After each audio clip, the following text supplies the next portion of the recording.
क्या आपको मालूम है कि कनाडा का एक ऐसा वर्क वीजा अवेलेबल है जिसको अप्लाई करने के लिए ना तो आपको आइल्स का कोई बहुत ज्यादा हाई स्कोर चाहिए, ना ही इस वीजे के लिए किसी प्रोफेशनल डिग्री की रिक्वायरमेंट है, और ना ही इस वीजे को अप्लाई करने के लिए आपको लंबे चौड़े बैंक स्टेटमेंट दिखाने की जरूरत है।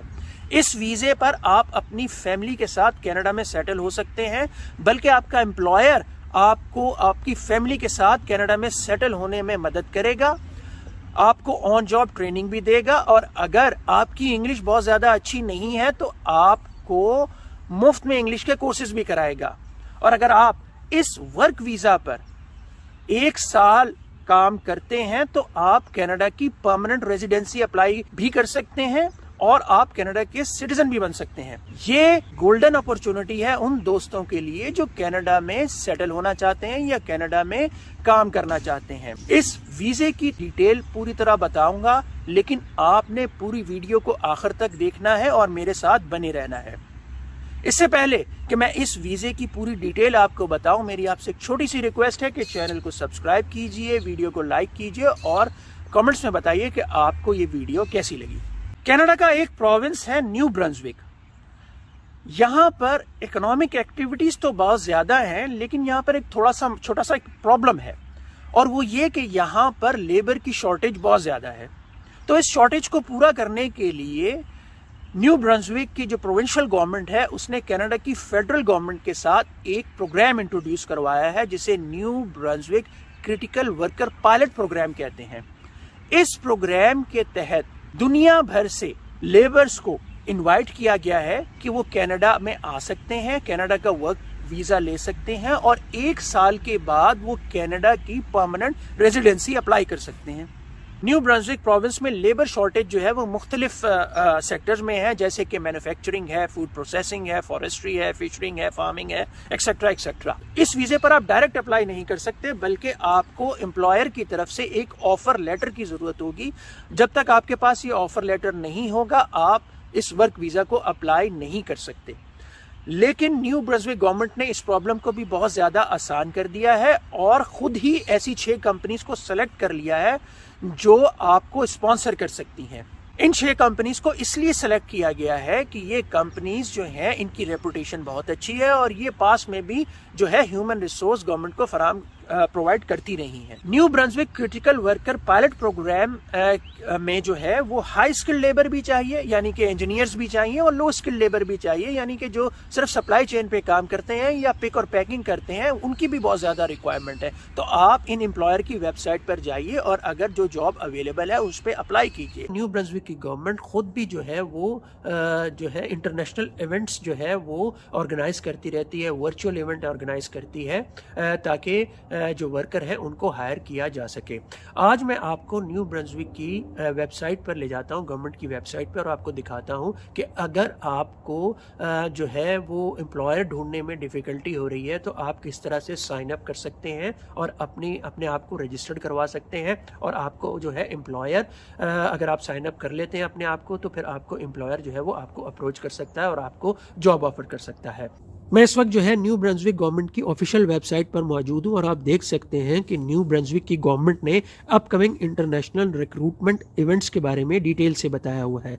वैसे तो न्यू ब्रंसविक की गवर्नमेंट ने New Brunswick critical worker pilot program के तहत 6 कंपनीज को जो है वो असाइन किया हुआ है कि वो दुनिया भर से वर्कर्स को हायर कर सकती हैं, लेकिन न्यू ब्रंसविक की गवर्नमेंट जो है वो इस काम को फैसिलिटेट भी करती है और जो है वो इंटरनेशनल रिक्रूटमेंट इवेंट्स ऑर्गेनाइज करती है ताकि एम्प्लॉयर्स जो हैं वो कैंडिडेट्स को मिल सकें और उनको हायर कर सकें New Brunswick critical worker pilot program के तहत, और जिसके तहत फिर वो न्यू ब्रंसविक में आ सकें और बाद में कनाडा की PR हासिल कर सकें। सितंबर 23 में जो है वो 12 और 14 को और 16 एंड 17 को जो है कैसाब्लांका मोरक्को और ब्रसल्स बेल्जियम में जो है वो इवेंट हो रहा है। फिर सितंबर ही में 12 और 13 और 16 एंड 17 को जो है कैसाब्लांका मोरक्को और ब्रसल्स में ही बेल्जियम ब्रसल्स में जो है एक और इवेंट भी हो रहा है।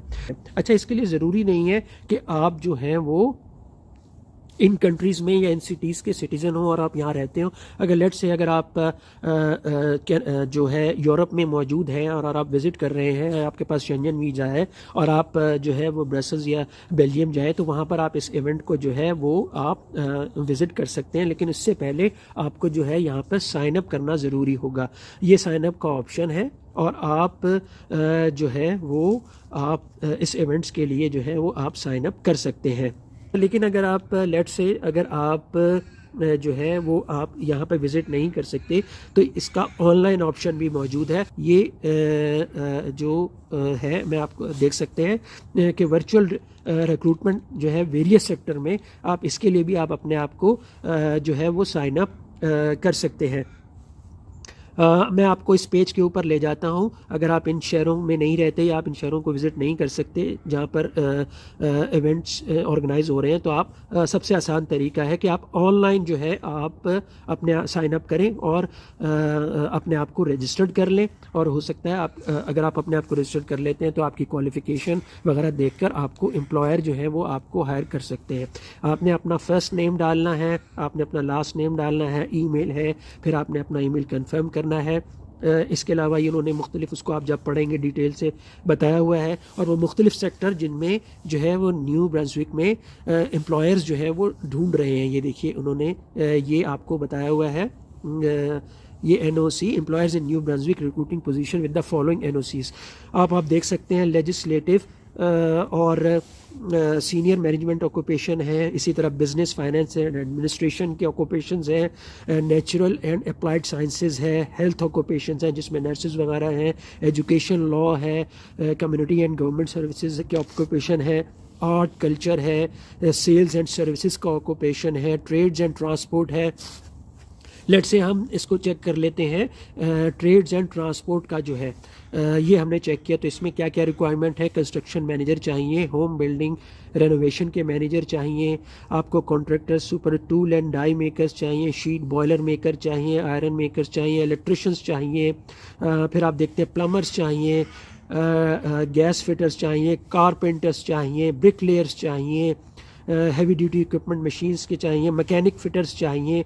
तो इस तरह से आप इनकी डिटेल जाकर अच्छी तरह से चेक कर सकते हैं और आप यहाँ पर जो भी आपका जो प्रोफेशन है आप उसको जाके चेक कर सकते हैं और वहाँ जाकर के आप उसके हिसाब से आप अपना CV अपलोड कर सकते हैं।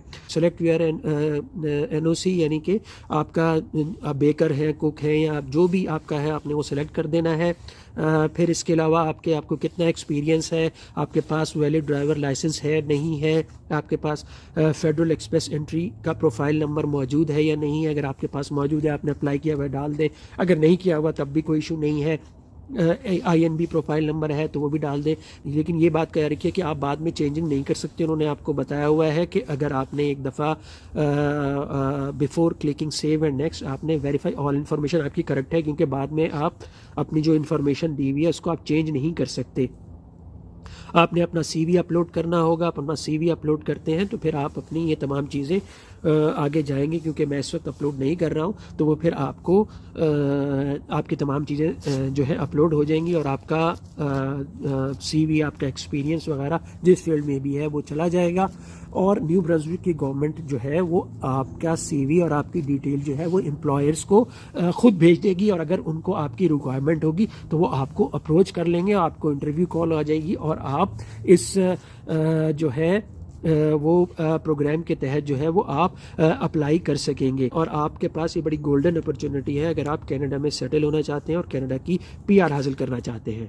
दूसरी अहम बात जो मैं आपको बताऊं वो ये कि आपने एक बड़ा अच्छा सा प्रोफेशनल CV बनाना है। उन CV में जो है वो आपने कोई स्टोरीज नहीं लिखनी होती, आपने एक प्रोफेशनल CV बनाना है। अगर आपको CV बनाना नहीं आता है तो फिर आप किसी प्रोफेशनल जो CV बनाने वाला है उसको हायर कर सकते हैं, या आप सिर्फ ChatGPT पर जाएं। लेट्स से कि अगर आप एज ए ड्राइवर काम करते रहे हैं तो आप लिखें कि I am a driver, please make my CV, और ChatGPT आपका बहुत अच्छा सा CV बना देता है। अपने गूगल पे जाके लिखना है ChatGPT लॉगिन। ये देखिए मैंने लिखा चैट जीपीटी लॉगिन और उसने ओपन एआई यानी कि ओपन आर्टिफिशियल इंटेलिजेंस का पेज खोल दी। ये चैट जीपीटी का पेज है, आपने इसको लोड करना है। ये चैट जीपीटी का जो है वो आपके सामने पेज लोड हो गया है।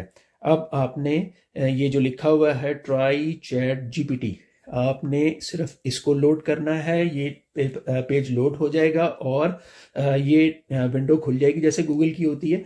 आपने जो भी इसको कमांड देनी है वो आपने इसको यहाँ पे मैसेज देना है। आपने इससे लेट्स से कि अगर आप जो है ट्रक ड्राइवर की जॉब अप्लाई करना चाह रहे हैं और आप ट्रक ड्राइवर का सीवी बनाना चाह रहे हैं, तो आपने यहाँ पे लिख देना है ट्रक ड्राइवर सीवी, यानी कि ट्रक ड्राइवर का सीवी जनरेट कर दो। और आपने जो है ये लिखा और साथ ही आपने उसको कहा कि मुझे ये जनरेट करके दिखाओ। अब देखिए वो ट्रक ड्राइवर का सीवी आपके लिए जनरेट करना शुरू कर देगा। आपने बस अपना नाम और एड्रेस अपना डालना है। आपका वो ऑब्जेक्टिव एक प्रोफेशनल जो है ना वो सीवी आपके लिए जनरेट कर रहा है। कोई जो प्रोफेशनल राइटर होता है सीवी बनाने वाला, वो भी इस तरह से शायद जनरेट ना कर सके। आपने अपनी समरी ऑफ क्वालिफिकेशन वो आपको दे रहा है, आपने कहाँ कहाँ काम किया हुआ है आपने वो करना। अगर आपने मिडिल ईस्ट में ट्रक चलाया हुआ है, अगर आपने पाकिस्तान में ट्रक चलाया हुआ है, किस कंपनी के साथ चलाया हुआ है, कराची लाहौर में, अगर आप इंडिया में, चंडीगढ़ में, दिल्ली में, ढाका में, अगर बांग्लादेश में, जहाँ जहाँ आपने में आपके से आप हैं रहते ही आपने आपका प्रोफेशनल एक्सपीरियंस आपने वो लोड करना है। और आपने देखिए उस बाकी सब आपने सिर्फ आपको एक प्रोफेशनली वो आपको सीवी जो है वो जनरेट कर रहा है। बस आपने अपनी क्वालिफिकेशन जो आपकी अपनी है वो डालनी है, अपना नाम और अपना एड्रेस चेंज करना है। बाकी आपको वो सब कुछ आपको जनरेट करके दे रहा है बिल्कुल प्रोफेशनली।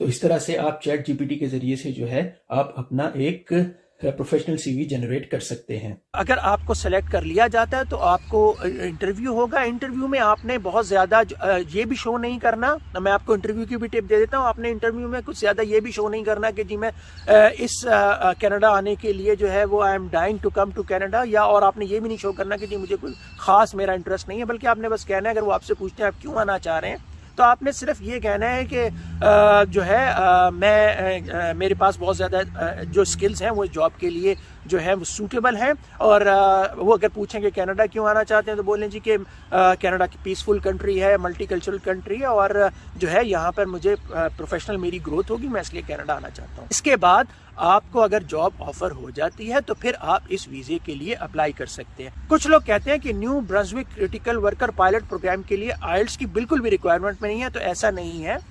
आपकी आइल्स की रिक्वायरमेंट है। हाँ, ये बात ठीक है कि बहुत ज्यादा हाई रिक्वायरमेंट नहीं है, लेकिन बिल्कुल बेसिक रिक्वायरमेंट है। आपको सिर्फ 3.5 या 4 का बैंड चाहिए। उसकी डिटेल भी आपके सामने स्क्रीन पर आ रही होगी। और ये बैंड लेना जो है वो बहुत ज्यादा आसान है। मतलब अगर आप कोई आपका नाम पूछ रहा है व्हाट इज योर नेम, और या आपसे वो कम्युनिकेट कर रहा है, बेसिक किस्म की कम्युनिकेशन कर रहा है कि can you put this packet from here to there, तो और अगर आपको ये बातें समझ में आ रही हैं तो आप ये बैंड बड़ी इजीली ले सकते हैं। अच्छा, इसके अलावा देखिए इस प्रोग्राम की जो बहुत अच्छी बात है वो ये है कि एम्प्लॉयर बाय लॉ आपको हेल्प करेगा कनाडा में न्यू ब्रंसविक प्रोविंस में सेटल होने के लिए। इसके अलावा जो है वो आपके अगर इंग्लिश बहुत ज़्यादा अच्छी नहीं है तो वो आपको इंग्लिश के फ्री कोर्सेज भी करवाएगा और आपको ऑन जॉब ट्रेनिंग भी मिलेगी, यानी कि आपकी स्किल को इम्प्रूव करने के लिए ऑन जॉब ट्रेनिंग भी होगी। इससे एक बात बड़ी क्लियर होती है कि अगर वो आपको बुला रहे हैं और अगर आपकी इंग्लिश अच्छी नहीं है और आपको इंग्लिश भी सिखाना चाह रहे हैं, तो इसका मतलब ये है कि वो डेस्परेट है कि लोग आएँ और उनके यहाँ काम करें।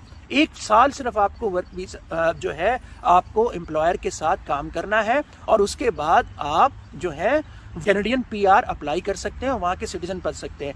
आप ये वीज़ा खुद भी अप्लाई कर सकते हैं और अगर आप चाहें तो एजेंट के ज़रिए से भी अप्लाई कर सकते हैं। आपको इन्फॉर्मेशन होनी चाहिए अगर आप एजेंट के ज़रिए से अप्लाई कर रहे हैं, ताकि आप अपने केस को बड़ी अच्छी तरह फॉलो अप कर सकें। कमेंट्स में मुझे ज़रूर बताइएगा कि आपको ये वीडियो कैसी लगी। मेरी आपसे फिर एक दफ़ा रिक्वेस्ट है कि चैनल को सब्सक्राइब कीजिए और वीडियो को लाइक कीजिए। किसी नई वीडियो में आपसे दोबारा मुलाकात होती है, तब तक अपना बहुत सा ख्याल रखिएगा।